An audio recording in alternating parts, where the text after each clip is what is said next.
Hello students, twelfth BSc की class में आज हमारा टॉपिक जो चल रहा है वो चल रहा है types of managerial roles. Managerial roles के बारे में हमने लास्ट क्लास में डिस्कस किया था, जिसमें मैंने आपको बताया था कि मैनेजरियल रोल का मतलब होता है सेट ऑफ वर्क या set of behaviour which plays by a manager in daily routine in the organisation.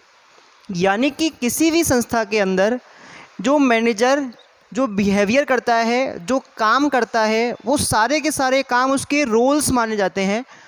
तो जो हेनरी मिन्सवर्ग के बारे में मैंने आपको बताया था, एक मैनेजमेंट थिंकर हैं हेनरी मिन्सवर्ग। उन्होंने क्या किया है कि इस मैनेजरियल रोल सब्जेक्ट पे क्या किया, स्टडी किया, और स्टडी करने के बाद 10 तरह के मैनेजरियल रोल क्या किए हैं, बताए हैं।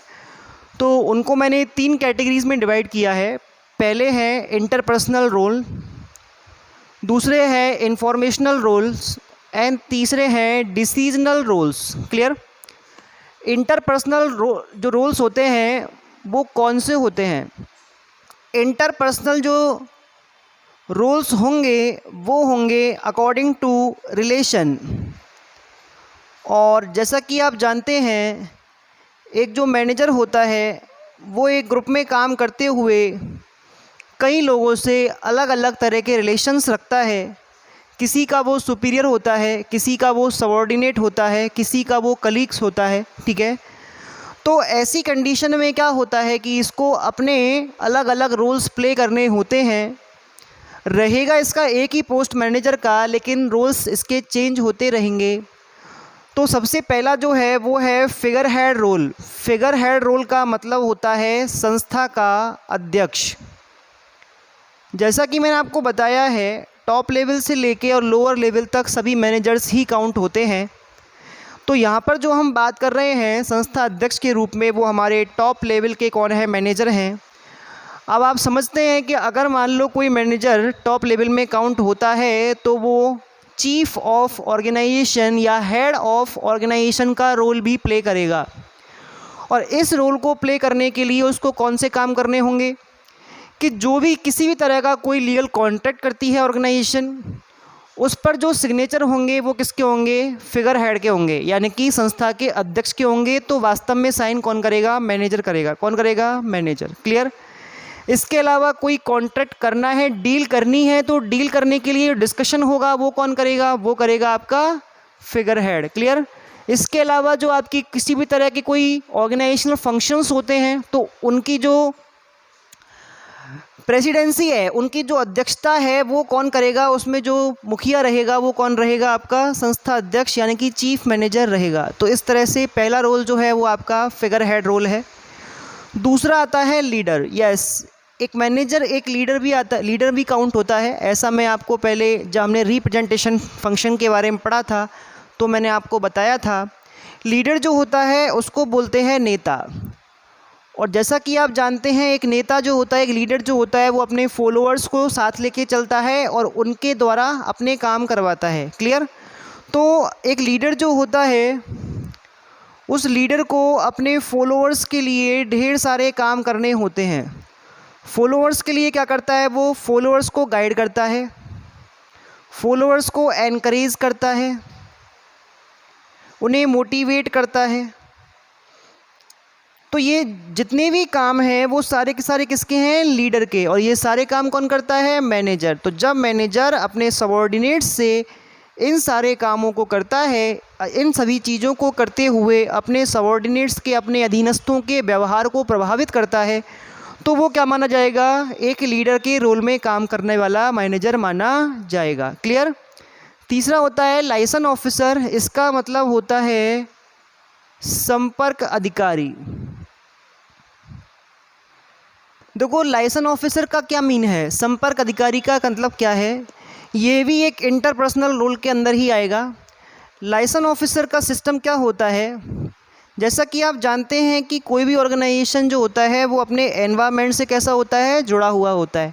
और उस एनवायरनमेंट से उसको ढेर सारी इन्फॉर्मेशंस लेनी और देनी होती हैं, क्योंकि उन्हीं के द्वारा क्या होगा, आपका जो काम है ऑर्गेनाइजेशन का वो चलेगा। जो एनवायरनमेंट में चेंजेस होते हैं उनसे आपके बिजनेस के अंदर या आपके ऑर्गेनाइजेशन के अंदर कुछ इफ़ेक्ट्स पड़ते हैं। उन इफ़ेक्ट्स को आपको क्या करना है, ध्यान में रखते हुए और तब काम करना है। तो इसके लिए जो मैनेजर होता है वो मैनेजर एक नेटवर्क बनाकर रखेगा। क्या बना कर रखेगा? नेटवर्क। किनका? सूचनाओं का। वो इस तरह से बंदे अपॉइंट करने वाला है अपने नीचे या आउटसाइड पार्टीज से, यानी कि जो बाहरी पक्षकार हैं आपके, जो ऑर्गेनाइजेशन से रिलेट करते हैं, उन सब से इन्फॉर्मेशंस को कलेक्ट करेगा और उन सारी इन्फॉर्मेशंस को ऑर्गेनाइजेशन के अंदर देगा। क्लियर? तो इस तरह से जो नेटवर्क बनाया गया है, ये नेटवर्क किसकी वजह से बनाया गया है? उनके आपसी संबंधों की वजह से। जो मैनेजर है उसका संबंध संस्था के अंदर ढेर सारे लोगों से है और वो दूसरे तरह के जो बाहरी पक्षकार हैं, जैसे कि कॉम्पिटिटर्स हो गए, जैसे कि आपके कंज्यूमर्स हो गए, ये सारी आपकी आउटसाइड पार्टीज़ होती हैं। तो इन सबको उन इन्फॉर्मेशंस के बारे में क्या करना, जानकारी देना, ये सारा काम किसका रहता है? मैनेजर का रहता है। और ये आता है आपके इंटरपर्सनल रोल्स की वजह से। क्लियर? तो 3 तरह के आपके इंटरपर्सनल रोल्स कंप्लीट हो चुके हैं। नेक्स्ट हम डिस्कस कर रहे हैं इंफॉर्मेशनल रोल्स।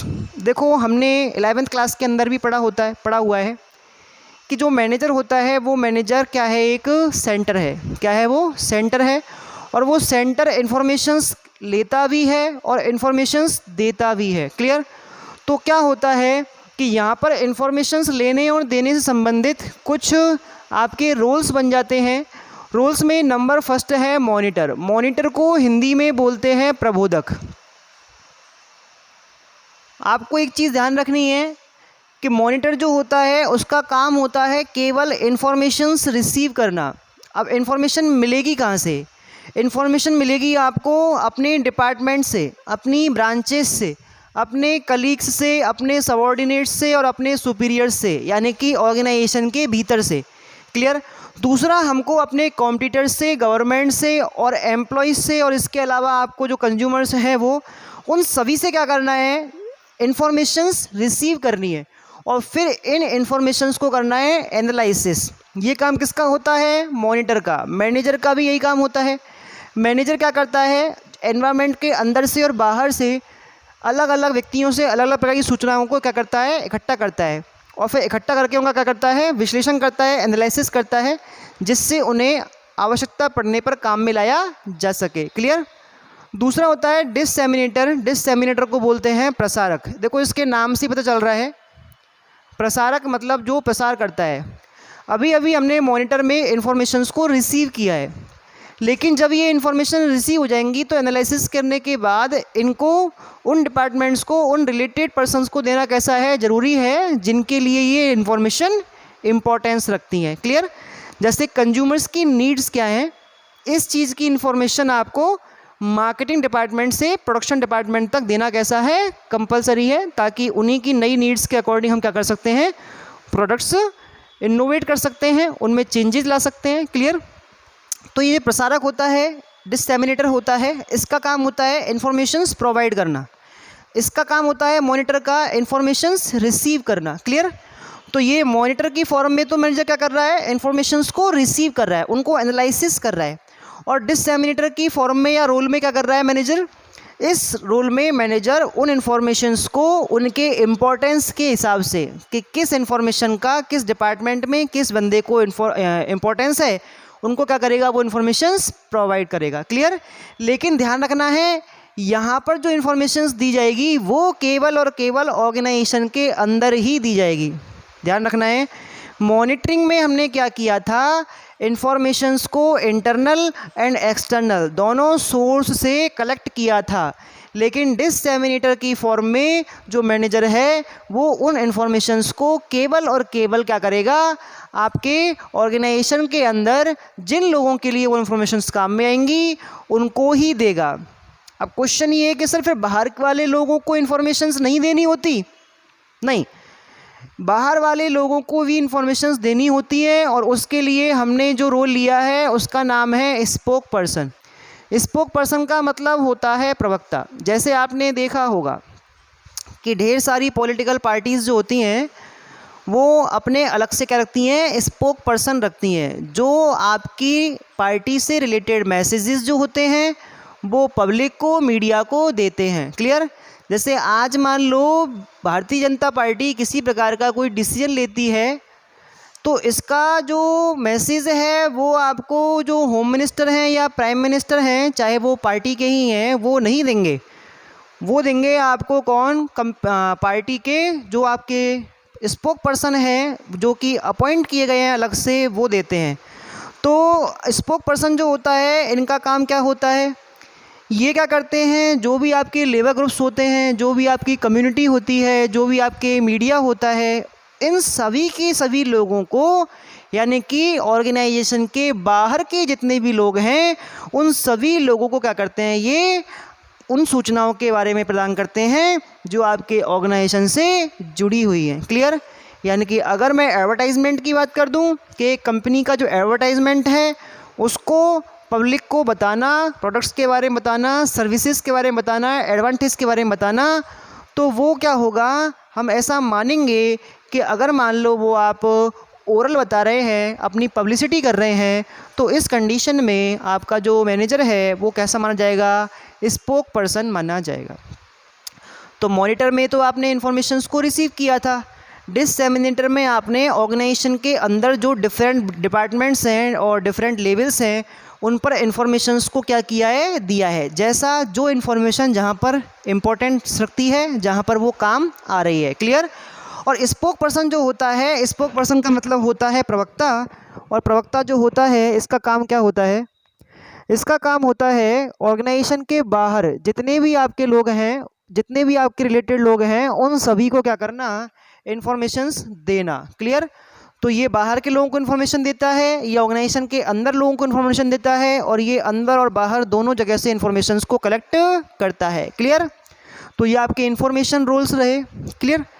तीसरा होता है डिसीजनल रोल्स। डिसीजनल रोल्स जो होते हैं वो डिपेंड करते हैं डिसीजन मेकिंग पर, यानी कि इन रोल्स के अंदर जो आपका मैनेजर है, उस मैनेजर को डिफरेंट टाइप के डिसीजंस लेने होते हैं। कैसे लेने होते हैं? जैसे सबसे पहले पढ़ रहे हैं अपन एंटरप्रेन्योर।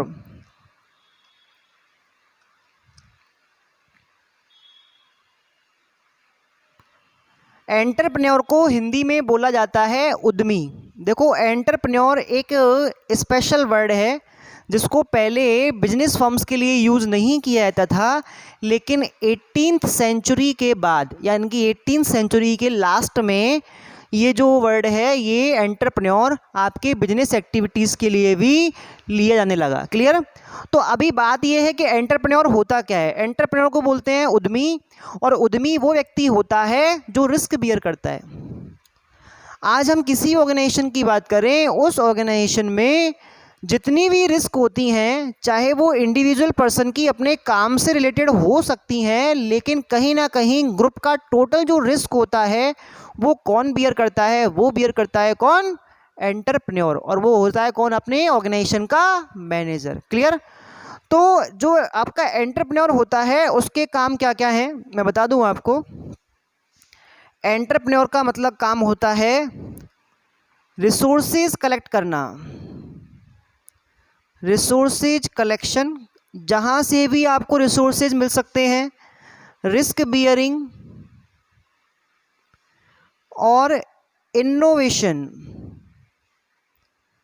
देखो, ये सारे के सारे काम रिस्की हैं, आपको बता दूं, इन सब में एक्स्ट्रा एफर्ट्स लग रहे हैं, और ये काम कौन करता है? मैनेजर। क्योंकि ऑर्गेनाइजेशन को कंप्लीटली गाइड करने की, रिसोर्सेज जुटाने की और उनको यूज़ करने की जो जिम्मेदारी होती है वो किसकी होती है?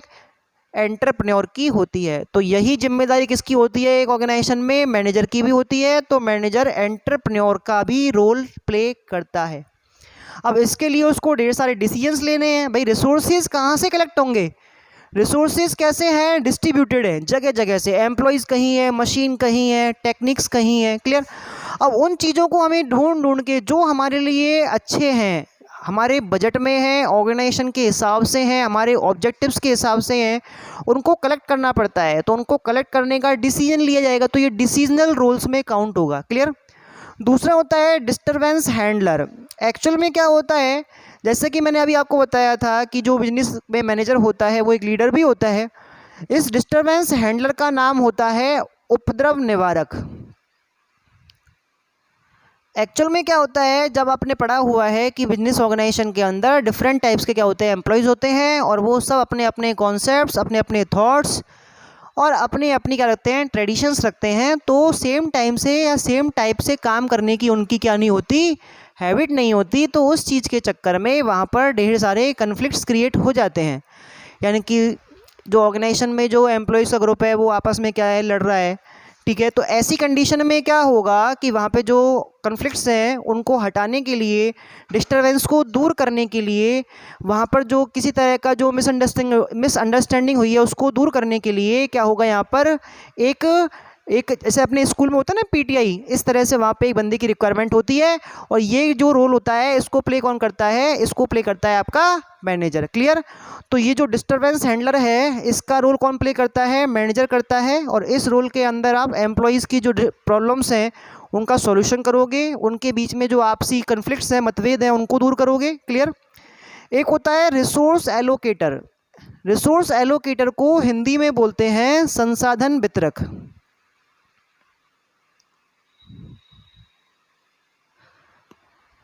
रिसोर्स एलोकेटर भी मैनेजर भी ही होता है। मैनेजर इस चीज़ का जब रोल प्ले करता है तो उसको पहले ये डिसाइड करना पड़ता है कि किस डिपार्टमेंट में किस लेवल के एम्प्लॉयज़ को किस तरह के रिसोर्सेज की रिक्वायरमेंट है।